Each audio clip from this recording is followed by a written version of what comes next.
Welcome back to our channel. हम continue करेंगे हमारी एनसीईआरटी एग्जाम्पलर क्वेश्चन सीरीज को जो हम सॉल्व कर रहे हैं। मैं ऑलरेडी क्लास 10th के आपके 2 चैप्टर अपलोड कर चुकी हूं, तो आप चैनल पर जाकर प्लेलिस्ट में उससे देख सकते हैं।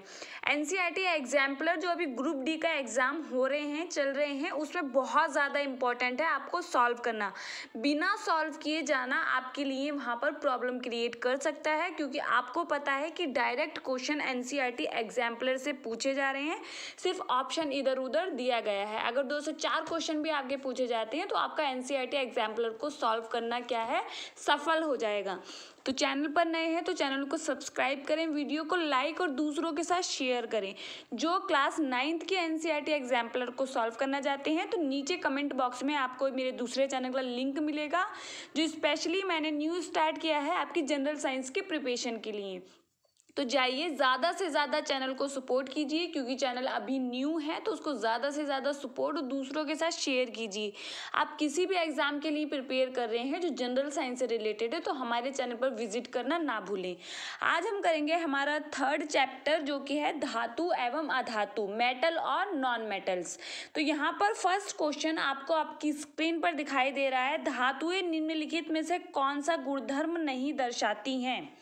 तो देखिए, जब हम धातु और अधातु में डिफरेंस करते हैं तो हमें कुछ पॉइंट्स को याद करना होता है, कुछ पॉइंट्स को ध्यान रखना है। सबसे पहले जब आप पीरियोडिक टेबल पढ़ते हैं तो आप देखते हैं इस तरीके से आपकी कुछ पीरियोडिक टेबल सीधे से ये मान लीजिए इस तरीके से है, ठीक है, जबकि थोड़ा वेरिएशन है वो मैं नेक्स्ट चैप्टर में आपको बताऊंगी। ये है आपका लेफ्ट साइड और ये है आपका राइट साइड। जब यहाँ से यहाँ जाते हैं तब क्या होता है, धात्विक कैरेक्टर जो होते हैं, मतलब नॉन मेटल्स की तरफ हम बढ़ रहे होते हैं जब हम बाएं से दाएं की तरफ जाते हैं, ठीक है। अब धातुओं और अधातुओं में कुछ यहाँ पर डिफरेंस होते हैं। फर्स्ट देखिए, बताना है कि वो नहीं दर्शाता है विद्युत चालकता। विद्युत की तो चालक होती हैं धातुएं, ऊष्मा की भी चालक होती हैं, तभी हम पता है हमें कि धातुओं के बर्तन बनाए जाते हैं। फिर देखिए दूसरा आता है ध्वनिक प्रकृति। तो देखिए, अगर आप एल्यूमिनियम का कोई बर्तन ले और उसको किसी दूसरी चीज के उसके ऊपर मतलब मारेंगे उसको, तो क्या उसकी आवाज आएगी? तो हाँ, आती है, तो ये भी सही है। फिर आता है आपका द्युतिहीनता, मतलब डलनेस। तो ज्यादातर जो ये है आज ये अधातुओं का गुण है, डलनेस जो होता है, जबकि जो धातुएं होती हैं वो चमकदार होती हैं। फिर आता है तन्यता। तन्यता क्या होता है? तन्यता एक ऐसा गुण है जिससे धातुओं को खींचकर पतले पतले तार बनाए जाते हैं, उनको पीट पीट कर उनको खींचा जा सकता है, ये उनकी तन्यता का गुण है, ठीक है। उनको खींचा जा सकता है, पतले पतले तार बनाए जाते हैं। इसी गुण के कारण आपको पता है कि मेटल्स का क्या होता है, आपके मेटल से दूसरी चीजें बनती हैं, जैसे ज्वेलरी वगैरह, बहुत बारीक काम आपका मेटल से किया जा सकता है, ठीक है। तो यहाँ पर देखिए, जो द्युतिहीनता है, मतलब जो डलनेस है, वो धातुओं का वो नहीं है, गुणधर्म नहीं है, ठीक है, ध्यान रख रहे हैं। धातुएं ज्यादातर क्या होती हैं, ठोस अवस्था में पाई जाती हैं। सिर्फ एक अपवाद हम देखें, जो आपका Hg पारा होता है, मरकरी जिसको आप बोलते हैं, वो क्या होता है, कमरे के ताप पर द्रव अवस्था में आपको मिलती है, वो एक ऐसी धातु है, ठीक है। चमकदार होती हैं, विद्युत की और ऊष्मा की कुछ अच्छी चालक होती हैं। ये चीजें आपने उसके बारे में ध्यान रखना है। और उसका जो गलनांक होता है, मेल्टिंग पॉइंट जो होता है, वो हाई होता है, ठीक है। नेक्स्ट क्वेश्चन, धातुओं के पतले तार खींचे जाने के गुण को क्या कहते हैं? अभी हम देख चुके थे, क्या कहते हैं? तन्यता कहते हैं। फिर आगे बढ़ते हैं, नेक्स्ट क्वेश्चन, खाना पकाने के बर्तन बनाने में एल्यूमिनियम काम आता है, एल्यूमिनियम के कौन से गुणधर्म के लिए इसके लिए उत्तरदायी है? तो देखिए, एल्यूमिनियम क्या है, एक धातु है, तो अब उसके कुछ तो गुणधर्म होंगे जो क्या है, उसको बर्तन बनाए जा रहे हैं उसके, और आजकल हम उसमें खाना पूरा प्रचलित है। ये इंडिया में तो सबसे ज्यादा यूज किए जाते हैं, जबकि इसका कुछ साइड इफेक्ट भी है, उसके बारे में हम कभी आगे पढ़ेंगे क्लासेस में, तब बात करेंगे कि एल्यूमिनियम के बर्तन में खाना क्यों नहीं पकाना चाहिए, ठीक है। तो देखिए क्यों यूज किया जाता है। फर्स्ट आपको ऑप्शन दे रखा है उच्च ऊष्मीय चालकता, फिर आता है उच्च विद्युत चालकता, फिर आता है तन्यता, या फिर उच्च गलनांक। तो देखिए, अगर हम यहाँ पर देखेंगे तो आपका ऑप्शन फर्स्ट उच्च ऊष्मीय चालकता, तो हाँ, उच्च ऊष्मा उसकी चालकता होता है, ऊष्मा का चालक चालक होता है तभी उसमें क्या है, खाना पक सकता है। फिर आता है उच्च विद्युत चालकता, तो यहाँ पर इसका खाना पकाने में इसका कोई रोल नहीं है। फिर आता है तन्यता होता है लेकिन खाना पकाने के लिए इसका कोई भी रोल यहाँ पर हम नहीं देखते। फिर आता है उच्च गलनांक, हाँ गलनांक उच्च होता है। अब ये किस लिए है, खाना पकाने से रिलेटेड।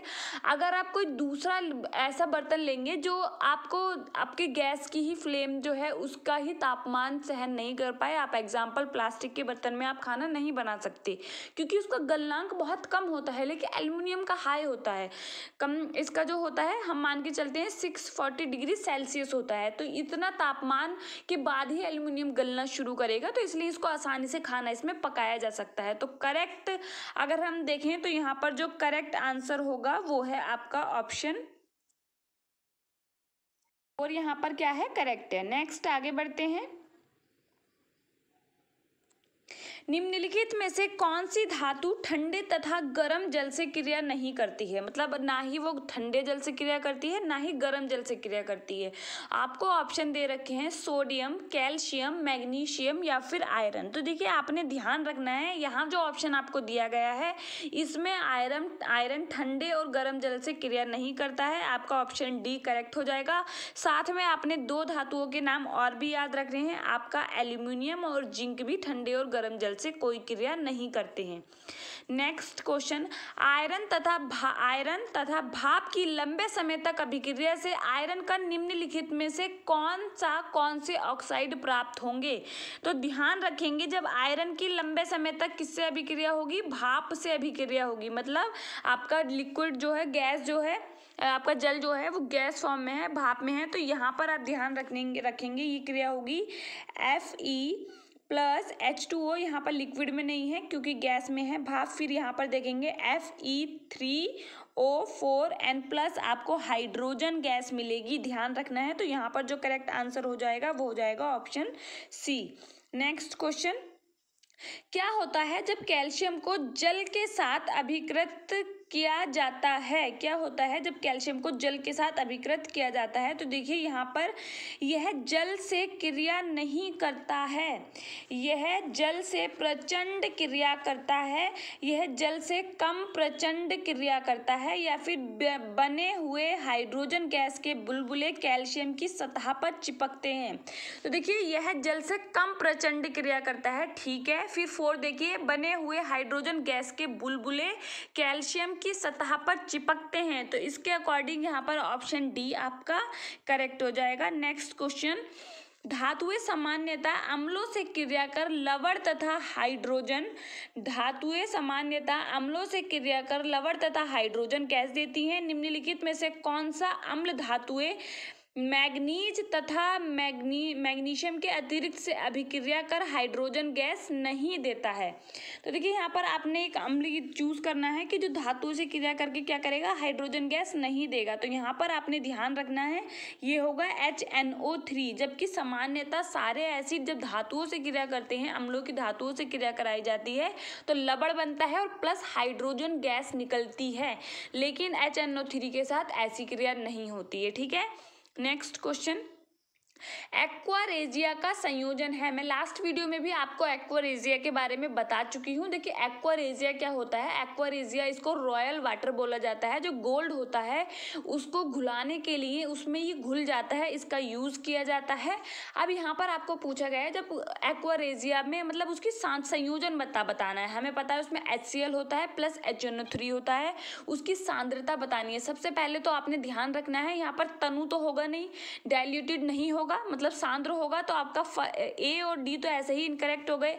अब यहाँ पर आप देखेंगे दोनों ही सांद्र लेंगे, HCl भी HNO3, तो यहाँ पर ऑप्शन 3 यहाँ पर करेक्ट है। और रेशियो कितना होता है 3:1 HCl के 3 जबकि HNO3 1। ये भी ध्यान रखना है। एक्वारेजिया के बारे में बहुत बार क्वेश्चन आपसे घुमा के पूछा जाता है, ध्यान रखना है। इसको रॉयल वाटर भी बोला जाता है, ठीक है। नेक्स्ट क्वेश्चन, सारे भैया सारे चैप्टर के आपने कंप्लीट करने हैं, एनसीईआरटी एग्जाम्पलर जरूर पढ़ना है सारे चैप्टर का, ध्यान रखेंगे। निम्नलिखित में से कौन से आयनिक यौगिक नहीं है? आयनिक यौगिक क्या होते हैं, जो मतलब क्या करते हैं, देखिए आप समझिए आयनिक यौगिक को आप कैसे पहचानेंगे। आयनिक यौगिकों में क्या होता है, इलेक्ट्रॉन का ट्रांसफर होता है, मतलब किसी के पास एक इलेक्ट्रॉन ज्यादा है और किसी के पास कम है, तो वो क्या करेगा, ट्रांसफर कर देगा।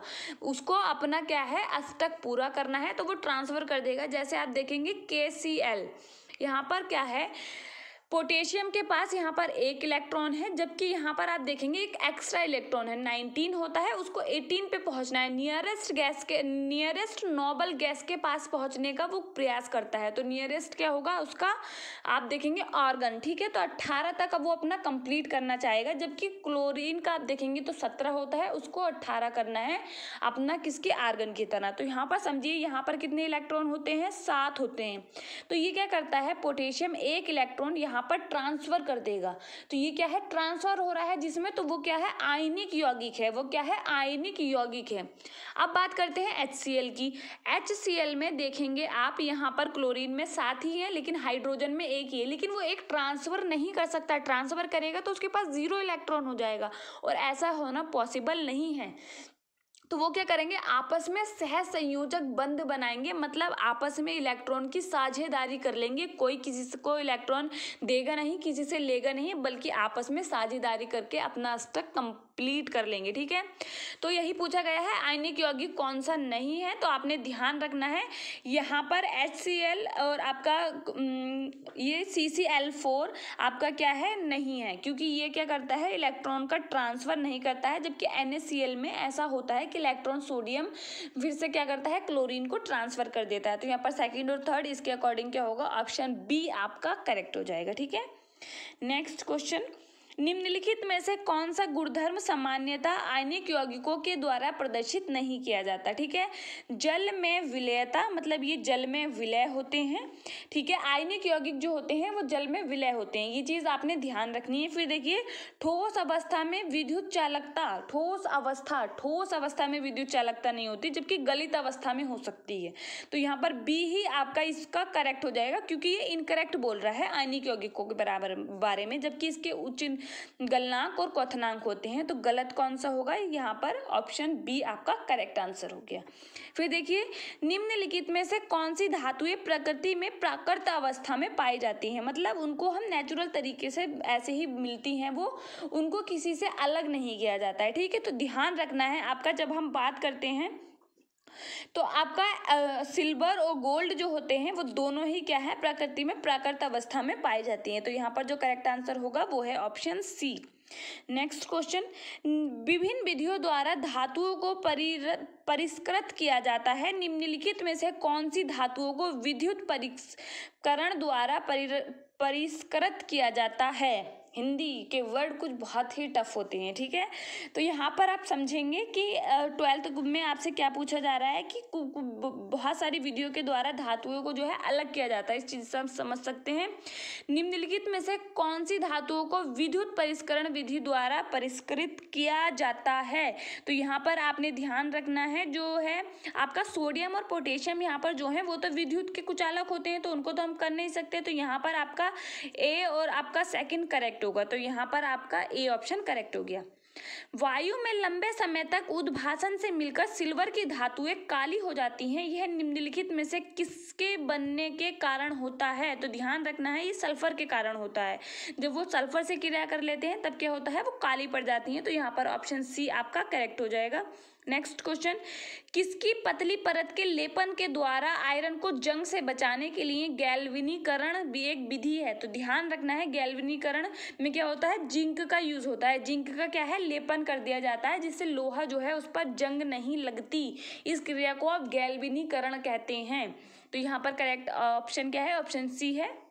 फिर देखेंगे हमारे जीवन के लिए स्टेनलेस स्टील एक उपयोगी पदार्थ है। स्टेनलेस स्टील में आयरन को किन किन के साथ मिश्रित किया जाता है, तो ध्यान रखना है आयरन तो होता ही है, साथ में यहाँ पर क्या होता है, निकिल और क्रोमियम होता है, ये भी ध्यान रखना है। तो ऑप्शन ए आपका करेक्ट है। कई बार पूछा जाता है, कई बार तीनों आपको पूछे जाते हैं इस तरीके से कि स्टेनलेस स्टील किससे मिलकर बना होता है, ठीक है, तो एक भी आपको दिया नहीं होता। नेक्स्ट क्वेश्चन, यदि कॉपर को वायु में खुला रखा जाता है तो यह अपनी चमकीली भूरी सतह को खो देता है तथा हरे रंग की परत प्राप्त करता है। यह किसके कारण, किसके निर्माण के कारण होता है? देखिए अभी हम सिल्वर की बात कर रहे थे तो हमें पता वो किसके कारण होता है, सल्फर के कारण, लेकिन यहाँ पर किसके कारण होता है, वो क्या करता है, CuCO3 में कन्वर्ट हो जाता है। फिर देखिए धातुएं सामान्यतः ठोस प्रकृति की होती हैं, निम्नलिखित में से कौन सी धातु कमरे के ताप पर द्रव अवस्था में पाई जाती है? तो अभी मैंने स्टार्टिंग में ही आपको बताया था कौन सी होती है, Hg, पारा मरकरी जिसको आप बोलते हैं, तो यहाँ पर ऑप्शन डी करेक्ट हो जाएगा। नेक्स्ट क्वेश्चन, निम्नलिखित में से कौन सी धातुएं गलित अवस्था में उनके क्लोराइडों के विद्युत अपघटन से प्राप्त होती हैं? 18 नंबर क्वेश्चन में देखेंगे तो यहाँ पर अपने ध्यान रखना है option first and second, sodium and calcium, तो यहाँ पर ऑप्शन डी आपका करेक्ट हो जाएगा। नेक्स्ट क्वेश्चन, सामान्यतः अधातुएं चमकीली नहीं होती, निम्नलिखित में से कौन सी अधातु चमकीली होती है? अभी मैंने आपको बताया था कि धातुएं चमकीली होती हैं, तो इसके अपोजिट दूसरा अधातुएं क्या होंगी, चमकीली नहीं होंगी। लेकिन अपवाद देखिए, पूरी आवर्त सारणी जो आप अगर आरआरबी ग्रुप डी के लिए प्रिपेयर करें, किसी भी जनरल साइंस एग्जाम के लिए प्रिपेयर कर रहे हैं, तो मेरे दूसरे चैनल पर जरूर जाइए। मैंने आपको अब वहाँ पर क्या है, आवर्त सारणी के भी बहुत सारे क्वेश्चन कराए और बहुत ही जल्द हम इतने शानदार तरीके से आपके एनसीईआरटी को वहाँ कराएंगे 9th 10th की, कि आप कोई भी एग्जाम दे दो, आपका एग्जाम में उससे बाहर कुछ भी नहीं जाएगा। और सारी क्लासेस फ्री हैं, सिर्फ आपने चैनल को सब्सक्राइब करना है, अपने चैनल के सब्सक्राइबर बनना है, जिससे आप व्हाट्सएप ग्रुप में भी जुड़ सकते हैं और पर्सनली कोई क्वेश्चन पूछ सकते हैं। मतलब पर्सनल क्वेश्चन नहीं, स्टडी से रिलेटेड आप व्हाट्सएप पे डायरेक्ट कोई भी क्वेश्चन पूछ सकते हैं, ठीक है। तो यहाँ पर देखिए अपवाद ध्यान रखना है, एक धातु जो है वो चमकीली होती है, वो क्या है, आयोडीन। क्या है, आयोडीन, ऑप्शन डी आपका करेक्ट है। नेक्स्ट क्वेश्चन, निम्नलिखित 4 धातुओं में से कौन सी उसके लवण के विलयन में अन्य 3 धातुओं द्वारा विस्थापित की जा सकती हैं? तो देखिए विस्थापित कौन किसको उसके लवण से कर सकता है, जो ज्यादा क्रियाशील होगा, कम क्रियाशील वाले को उसके क्या है, लवण से अलग विस्थापित कर सकता है, क्योंकि उसकी क्रियाशीलता कम होगी उससे। तो यहाँ पर जो सबसे कम क्रियाशील होगा वही ऐसा कर सकता है। तो देखिए यहाँ पर अगर क्रियाशीलता को देखें तो मैग्नीशियम की सबसे ज्यादा होगी, उसके बाद जिंक की उससे कम होगी, फिर उसके बाद आता है कॉपर और फिर आता है Ag, सिल्वर। तो यहाँ पर Ag ही आपका करेक्ट आंसर होगा, क्योंकि उसकी क्रियाशीलता सबसे कम है, तो यहाँ पर ऑप्शन बी आपका करेक्ट हो जाएगा। नेक्स्ट क्वेश्चन, 3 चिन्हित परखनलियों A, B, C में क्रमशः सांद्र HCl, सांद्र HNO3, सांद्र HCl तथा एवं सांद्र HNO3 का 3:1 में मिश्रण प्रत्येक के 2 ml लिए गए हैं। प्रत्येक परखनली में धातु का एक छोटा टुकड़ा डाला गया है। परखनली ए तथा बी में कोई परिवर्तन नहीं हुआ, जबकि परखनली सी में धातु घुल गई है। धातु हो सकती है।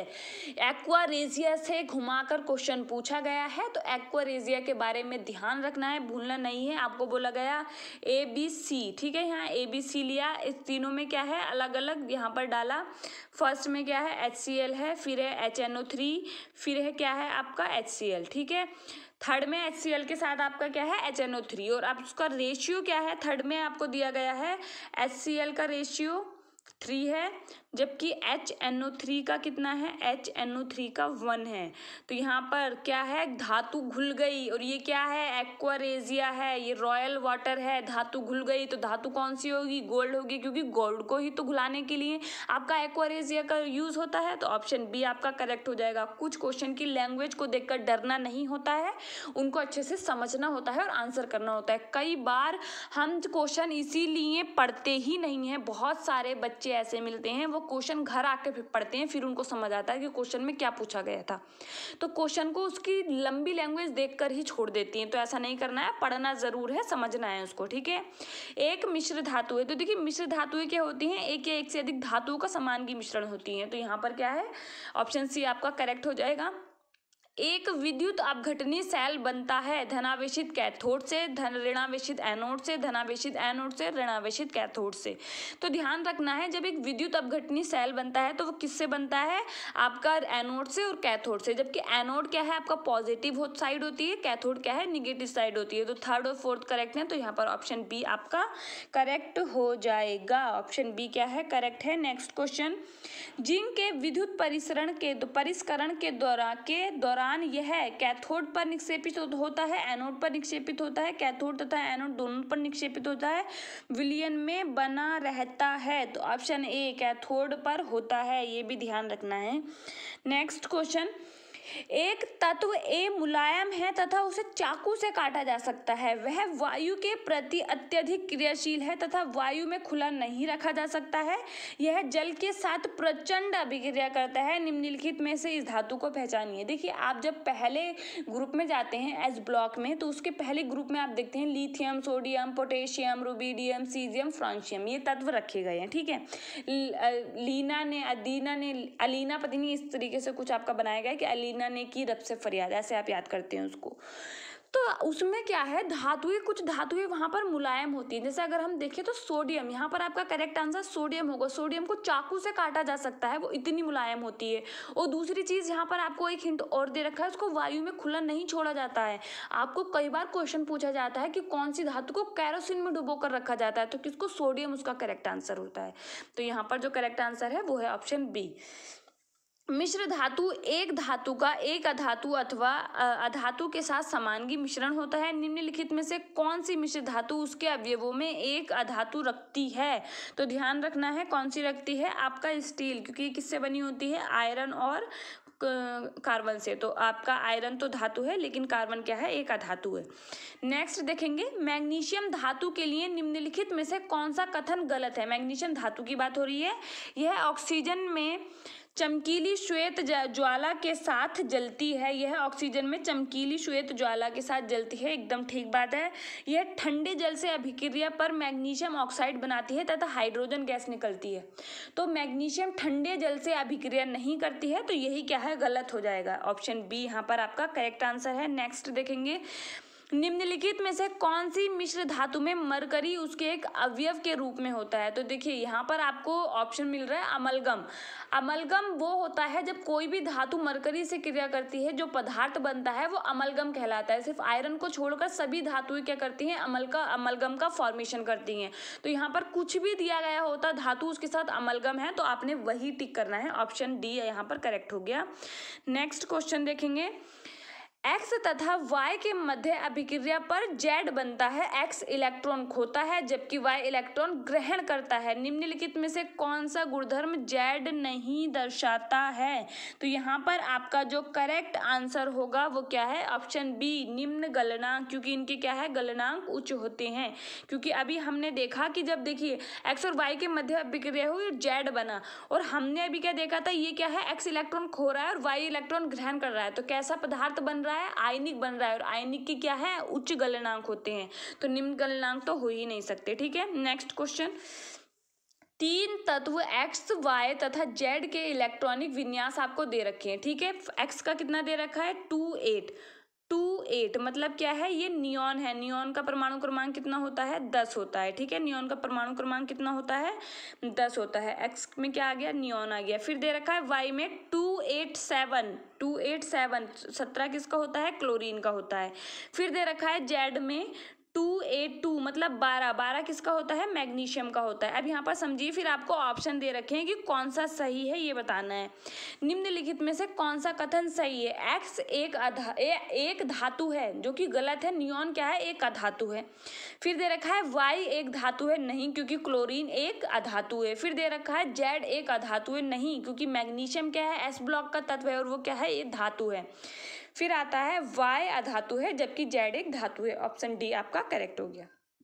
नेक्स्ट क्वेश्चन, धातुएं सामान्यतः क्षारीय ऑक्साइड बनाती हैं। निम्नलिखित में से कौन सी धातु एक उभयधर्मी ऑक्साइड बनाती है? एल्यूमिनियम। एल्यूमिनियम क्या है? एक उभयधर्मी ऑक्साइड बनाती है, ये भी ध्यान रखना है। फिर आता है सामान्यतः अधातुएं विद्युत की चालक नहीं होते हैं। निम्नलिखित में से कौन सा विद्युत का अच्छा चालक है? तो देखिए, हमने देखा था सामान्यतः धातुएं जो होती हैं विद्युत और ऊष्मा की अच्छी चालक होती हैं, लेकिन ध्यान रखना है एक अधातु जो ग्रेफाइट है वो क्या है? विद्युत का अच्छा चालक होता है, ध्यान रखना है, ये अपवाद है। नेक्स्ट क्वेश्चन, विद्युत तारों पर विद्युत रोधित पदार्थ की एक परत होती है, सामान्यतः उपयोग में लिए जाने वाला वह पदार्थ है, तो ये क्या है? PVC, polyvinyl chloride. यहाँ पर ऑप्शन सी आपका करेक्ट हो गया। नेक्स्ट क्वेश्चन, निम्नलिखित में से कौन सी एक अधातु एक द्रव है? तो देखिए, सारी अधातुएं क्या है? ये आपको गैस अवस्था में मिलती है। कमरे के ताप पर आपको एक द्रव अवस्था में अधातु मिलती है, वो है ब्रोमीन, ध्यान रखना है। निम्नलिखित में से कौन सी रासायनिक अभिक्रिया क्या है? संपन्न होगी। तो देखिए, संपन्न कौन सी होगी? तो यहाँ पर ऑप्शन डी आपका करेक्ट है। ये है आपकी क्रियाशीलता के आधार पर। क्रियाशीलता के आधार पर देखिए, आयरन की क्रियाशीलता क्या है? मैग्नीशियम से कम है, तो इसलिए वो उसको रिप्लेस नहीं कर सकता।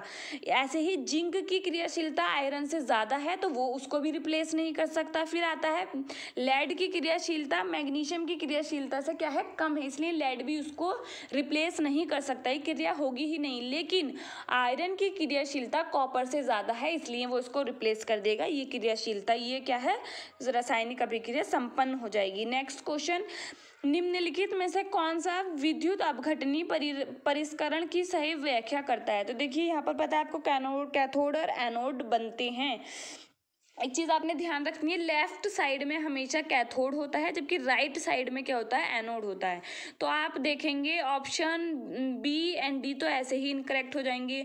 अब देखिए, अब यहाँ पर दूसरी चीज़ देखिए, कैथोड पर क्या होता है? निगेटिव चार्ज होता है, जबकि एनोड पर पॉजिटिव होता है। और ऐसा कहाँ पर दिख रहा है? ऑप्शन सी में दिख रहा है, तो ऑप्शन सी आपका करेक्ट हो गया। बहुत ही सिंपल है। तो ये थे आज के इंपॉर्टेंट क्वेश्चन। मैंने बहुत ही कम टाइम में आपको अच्छे से एक्सप्लेन करने की कोशिश की है। तो आप अगर चैनल पर नए हैं तो सब्सक्राइब शेयर करना ना भूलें। मिलते हैं हमारे नेक्स्ट वीडियो में। चैनल के साथ बने रहिए, पढ़ते रहिए। Thank you.